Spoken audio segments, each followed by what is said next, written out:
गोरखपुर में भारतीय जनता पार्टी की ओर से राप्ती नगर मंडल में प्रबुद्ध संवाद कार्यक्रम का आयोजन किया गया, जिसमें मुख्य अतिथि के रूप में मुख्यमंत्री योगी आदित्यनाथ शामिल हुए।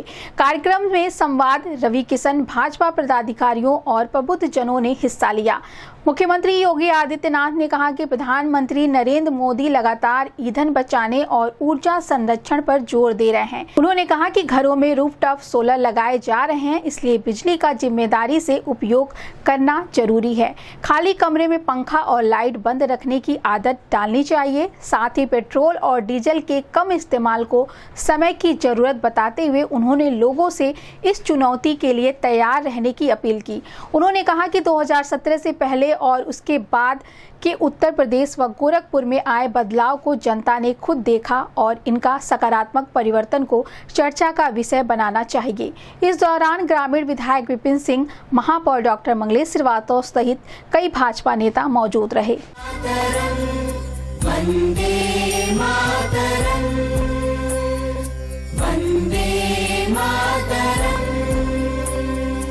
भारत माता की।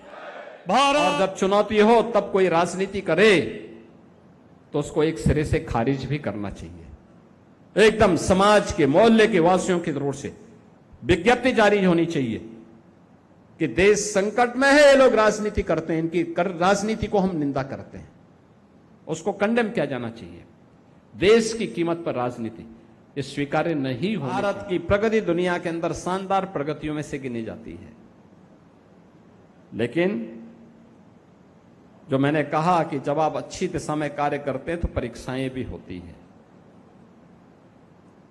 कोरोना जैसी महामारी का सामना हम सबको करना पड़ा था, पूरी दुनिया को करना पड़ा था, लेकिन 140 करोड़ की आबादी का भारत कोविड प्रबंधन में दुनिया के अंदर सबसे बेहतरीन कोविड प्रबंधन करने में सफल बनता है।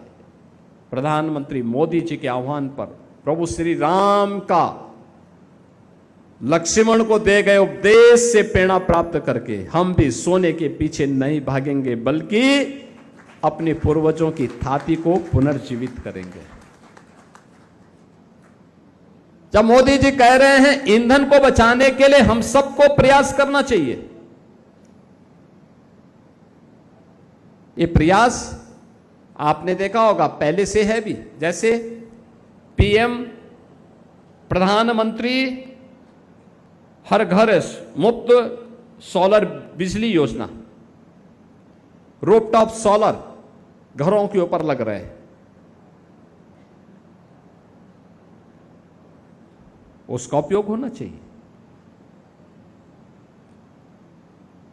जब आप कमरे में नहीं है तो पंखा, बिजली, कूलर या एसी ये सब क्यों चल रहा है, बंद कर दो ना उस समय।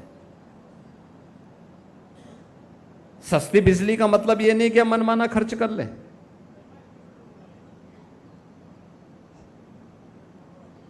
अगर एक ही मोहल्ले से 10 बच्चे स्कूल जा रहे हैं, एक ही स्कूल में जाना है, तो क्या जरूरी है कि 10 कार जाए? 1-2 कार में भी जा सकते हैं, कार पुलिंग भी हो सकती है, या एक साथ कोई ई रिक्शा को भी बुक करा करके सुरक्षित तरीके से उन बच्चों को स्कूल भेजने की व्यवस्था की जा सकती है। स्कूली बस की मांग की जा सकती है। अगर एक मोहल्ले से 50 बच्चे हैं, आप परिवहन निगम से बोलेंगे, परिवहन निगम कोई शटल बस लगा सकता है सीधे स्कूल छोड़ने लाने के लिए, सस्ते में इस व्यवस्था को वहां किया जा सकता है। आखिर जो 30-40 4 व्हीलर चलते हैं, इनकी बचत होगी ना, उससे तेल बचेगा ना। कैसे कंट्रीब्यूशन हम सब कर सकते हैं, ये आज की हमारी चुनौती, और हम उस चुनौती के लिए अपने आप को तैयार करें। दूसरा, आपने बदलते हुए भारत को देखा है, बदलते हुए उत्तर प्रदेश को भी देखा है और बदलते हुए गोरखपुर को भी देखा है। याद करिए ना क्या स्थिति थी आज से पहले। आज से पहले 2017 के पहले इंसेफ्लाइटिस की बीमारी का खतरा है नौनिहालों के लिए। बच्चा पैदा होता था मां और पिता दोनों चिंतित होते थे कि 9 की बीमारी या इंसेफ्लाइटिस से, दिमागी बुखार से बच्चे को कैसे बचाएं। बच्चा थोड़ा बड़ा होता था, पढ़ाई का संकट, बच्चा पढ़ाई लिखाई करके आगे बढ़ता था, अब रोजगार का संकट, नौकरी रोजगार के लिए यूपी के बाहर जाना है तो पहचान का संकट,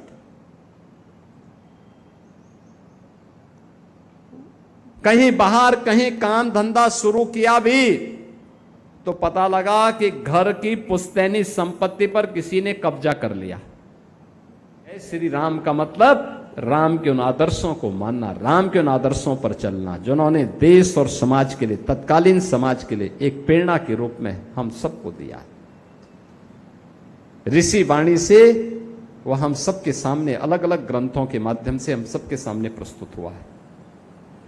बहनों और भाइयों, यह महत्वपूर्ण इसलिए भी, व्यक्तिगत जीवन हो या समाज और राष्ट्र का, हमेशा एक जैसा नहीं होता है। यह धर्म चक्र है, उत्थान और पतन इसके जीवन का हिस्सा होता है। जब हम समृद्धि की प्रकाष्ठा पर हो, उत्थान की सर्वोच्च शिखर पर हो, तब अहंकार न हो, लेकिन जब चुनौती आए, संकट आए, तब निराश भी न हो। समभाव के साथ सम और विषम परिस्थितियों में कार्य करने की सामर्थ्य, और ये हर भारतीय को विकसित करना पड़ेगा, हर भारतीय का गुण बनना चाहिए, तभी देश आगे बढ़ेगा।